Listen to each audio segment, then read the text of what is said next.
I guess, how's the week been?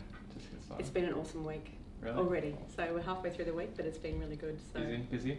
Busy, good. I think this is a really crazy time for anyone that's in digital health, Yeah. and anyone that has something that can help patients in the COVID scenario. So we're busy with all the right reasons and all the right things. It's good. That's really good. Mm. Speaking of COVID, how's it impacted on business?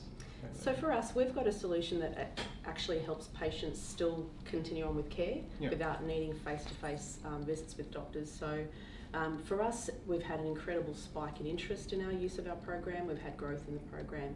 And so for us, it feels really good to be part of a solution in this pretty messy environment that we're in. But it has meant things are really busy. Yeah. Yeah. So could you tell us a little bit about yourself and what your role is at Cardihab? Yeah, sure. So I'm the CEO for Cardihab. My education background is statistics and computer science, so I am a data scientist before they were cool and trendy, and really loving to see that this is where the world's headed to now, and we're actually living some of those realities of what can be achieved through data science.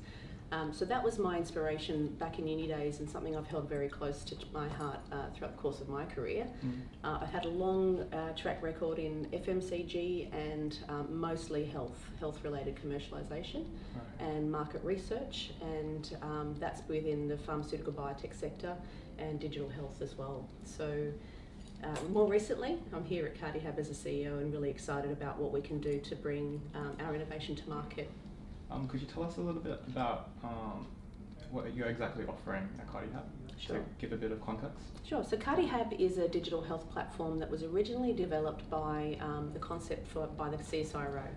So they came up with a model of care that meant patients could receive digital cardiac rehab delivered virtually through, and at that stage it was a Nokia phone, SMS text messaging, so old school. Yeah. And they were delivering this telehealth enabled version of cardiac rehab that really meant more patients could access the program, they could participate in the program in a more meaningful way. And they ran a clinical trial that demonstrated using telehealth, using that digital platform, improved uptake, completion and adherence of cardiac rehab. And they're some of the most challenging aspects of cardiac rehab in our market. Yeah. So we're able to bridge that gap and help patients get access to a model of care which was life-saving and life-changing. Yeah. The other thing we found through the program is we could improve patients' quality of life, and also some important statistics around depression and anxiety reduction. So the model of care then was spun out into the company known as Cardihab in 2016. And since then it's the evolution of taking a project from its origins in a research institute and transitioning it into commercial grade and commercially ready solution to support customers and patients in the context we have it in today. Right. So you mentioned you're giving digital consultations. Have you kind of navigated yourself around that, considering the difficulty in getting that intimacy with your clients over a digital platform?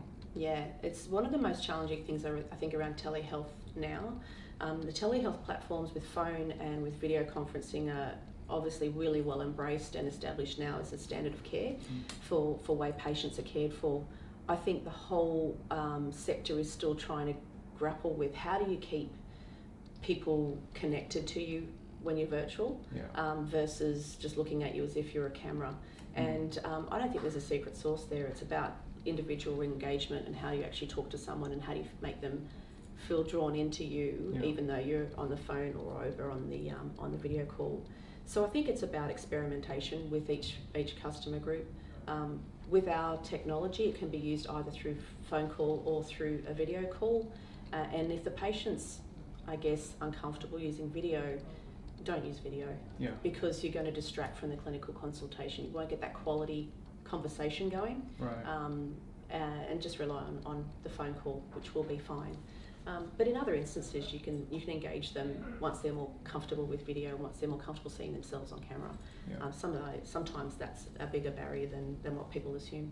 Right, so you're basically getting the relationship built with your clients. I think one of the tips I would say though is even though people have their camera on their laptop, it's pretty obvious when you're doing notes while you're having a video conference. So try and be in the moment and actually looking at the person you're speaking with and have eye contact, because if you take your eye contact off, it's pretty obvious. So what are some of the challenges or hurdles you faced kind of getting the ropes of your startup? So I think one of the biggest challenges is understanding your business, the scale that it's at. If there's only 2 of you, how do you comply with an international standard, which is the same standard for a company of 50,000 people? Yeah, right.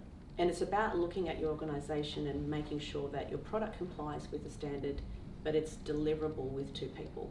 Right. And as your organisation grows, you grow your compliance framework and your quality standards to reflect that growth in the organisation. I think that's one of the most challenging things that any startup will have to do. Because whether you're 4 people or 500, if you're dealing with private health information, you have to be the same standard and quality assurance. So that's probably one of the key challenges. Is there any other advice you'd like to give to, I guess, uni students looking into the startup world? I guess one of the things that I've learned, because I've experienced startups and established businesses, is if you can start your career in a company where you can learn the area that you're interested in doing your own startup in, that's a really great foundation for you. If you go straight cold into startup, there's a lot of things that you'll learn. There's a lot of things you'll fail with.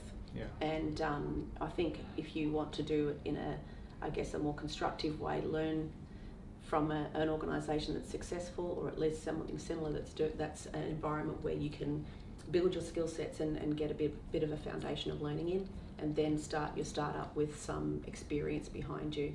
Right. The same applies for an MBA. A lot of people love the study and they'd love to go straight into an MBA straight after their degree. There's no judgment here, but what I've found is that people that have gone into an MBA after they've had a bit of commercial experience take so much more out of the MBA program because they've got that backing and context to their learning that they can then apply when they're doing the MBA. So it's about I guess working in a company that's similarly aligned to what your vision is or what you're wanting to do gives you context of how you can be successful and some learnings along the way that are very valuable. You can't get that in the same time frame if you're doing it start out fresh cold from uni. So you mentioned you work a lot from home as the nature of your work goes. So how's that kind of been? I love it because I've got my office set up, I've got my 2 laptops and my multiple screens. It feels awesome at home. So I'm comfortable working at home. But what we do find now, especially with COVID and a lot more people working from home, if you're not used to it, the boundaries between office hours and home hours blend, and people are working a lot longer. They're doing a little bit of work in between dinner and after dinner and the like. So I think that's a really important discipline to get into, is even if you are working from home, you need to have set times when you're going to work and set times when you're not going to work. And discipline is the key word for me, because it's about making a choice. We all love what we do, and I think for me, I love what I do, so it doesn't feel like work. And it's quite easily to get caught up in doing extra hours and doing, reading at night and doing a few emails here and there. But without the discipline of switching yourself off, it's very easy to get caught up and burn out. Right. Have you kind of worked around that, especially recently? COVID making it worse, right? Yes, I think for me, because I've worked from home for a while now, I have a good program and pattern, and I'm fairly structured in my day, and there are times I've got 3 young children, so there are times where it's absolutely no-go zone work, and there are times when I can do a little bit of work extra if I need to in the evenings to cover off a bit. But I think it's about, I had really good advice when I started my own company 4 years ago from my accountant, and he said, you need to redefine what work-life balance is, because once you're in startup mode, you don't stop. You've got to get it done, and if you don't get it done, no one's there to do it for you, so it just doesn't get done and it falls over. But he said you need to be able to have a different view of work-life balance. So for him, he said he has a young family as well.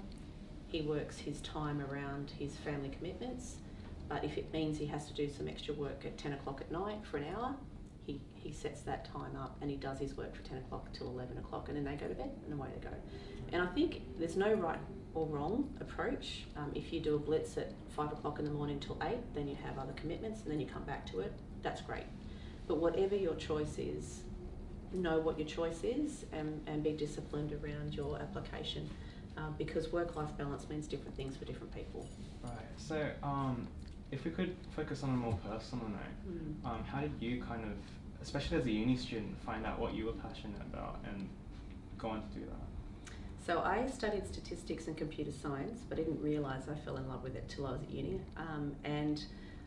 First year uni, I really didn't know what I wanted to do. I did a Bachelor of Arts degree. Yeah. And I thought, well, I like statistics, I think. I like computers, definitely. I'm a junkie. I was addicted to computers from a kid. And then I thought, well, maybe I'll give math a go. I didn't like math at high school, but I thought I'd give it a go at uni. Yeah. And I actually fell in love with all three disciplines. So I love statistics, I love maths. I hated it at school, but I loved it at uni. Yeah. And computer science for me was like definitely something I wanted to do. And I just think I was very fortunate. I went to Macquarie Uni and I had some pretty awesome and inspiring lectures at the time who gave me an insight to how applicable statistics was in real life and commercially. Professor Johnny Croucher at the time was the Sydney Morning Herald statistician. He was a celebrity. It was like, he's really cool. And he looked like Doctor Who. Did he? Curly hair Doctor Who. So I was like, this is all good. I like him already. So it's, that's an insight to me and how daggy I am. But for me, he really helped me bring an understanding in my own life of how I could apply my degree and what I could do with it. From then on, I took on some epidemiology courses, and again, that was applying my statistical kind of context to a health discipline. So choosing some of those subjects actually can help expose you to different ways of applying yourself throughout the course of your degree, and opens up new sectors. There's obviously financial disciplines, business disciplines, health disciplines, and if you have the scope to do different courses, that for me is what opened my mind up to what I could do. And then I just really enjoyed the idea of utilising that information and technology basis for my first role out of uni. I wanted to work for the Bureau of Stats. Couldn't get in at the time. There's no jobs, or at least the one job was for probably the only one student who got the grade. But what it did make me do is look at where can I apply my knowledge, and I went into the fast-moving consumer goods sector because they do a lot of auditing and retail analysis and business analytical work. So I went in as an analyst, a business analyst, and then realised I loved marketing through that. So I became a marketing analyst and then transitioned into a few other different roles as an analyst and a consultant. Then I was fortunate enough to do a startup company in digital, in web development and audience measurement. And again, you take the step to learn more about what it is that you love and then apply it to the next role. So I think for me, try and expose yourself to as many different aspects of your curriculum through your uni degree, and then you can experiment job by job on working out which one you really love to do. And then before you know it, you'll be in your dream job and your dream sector. But you really do need to experience it for yourself to work out what's going to work for you and what you can really commit yourself to long term. You really jump into those opportunities. You've got to give yourself 100% a chance to get to know it. And you might find you hate one sector but you love another. It's still the same discipline of what you're doing, but how you apply it in that sector is a rewarding experience, or it might not be a rewarding experience. So for me, health is where I've been for the last 20 years and where I'll always stay. Same degree, same background, same sort of commercialisation disciplines, but different contexts and different kind of I guess ultimate outcomes and goals that you can achieve within health. That's very different to what you can achieve within, a snack food company or a banking company or any other sort of company. Are there any other takeaways you could give to, I guess, uni students currently studying their degrees and navigating themselves around working through uni and finding out what they want to do? I'm so happy and excited that data science is where it is, and we need more of you. I just say really thinking more broadly around what it could be when you grow up. Don't worry too much about what it's like at uni, because I still have those nightmares of times when I was sitting there in front of the screen at 2 o'clock in the morning going, why isn't it working? It's because I had a 0 instead of an O in my code. It's like, oh, come on. Life gets on beyond that, and before you know it, you'll be proficient and able to make some really amazing differences to the world. So think a bigger picture of yourself in 5 years' time, what you want to be, and try to live to that 5-year mark. Because there's some amazing stuff you'll be able to achieve when you make it through the degree, and when you get that certificate at the end. Right. Thanks so much, Helen, for giving us your story. That's okay. It's been really interesting. My pleasure.